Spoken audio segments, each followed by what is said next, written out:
ደሞ ያ ተንከሲስ ናቲ ስላንቺ አውቋል። ምን ማለት እንዴት ሊያውቅ ቻለ? ምን አውቂ ይሄ ሰይጣን ቁራጭ። በቃ ከዚህ በኋላ እኔ እዛ ሰፈር አልደርስም። ምን ፈርተሽ ነው እንዴ? ያዳ እንዴት አልፈራውም? ስለሱ የነገርከኝ እኮ ከመፍራትም በላይ ነው። ባንቺና በሱ መሃል ነው ያለው። እኔ ያለው ጫፍሽን አይነካሽም አታስቢ። እንዴ አንተ ሁሌ አትኖር፣ ድንገት ቢያገኘኝስ? አለው ነገም ስራ ቦታችሁ መጣና ያቺን ልጅ መስመሯን አስይዛታለሁ። ምን ልታረጋት? እሱ ለኔ ታዩ።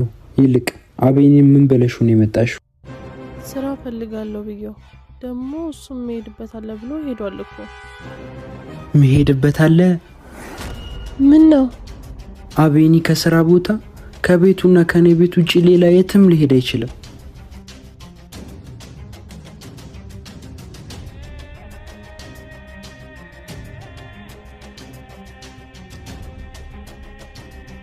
ብቻ ወደዚህ ሊመጣ እንዳይሆን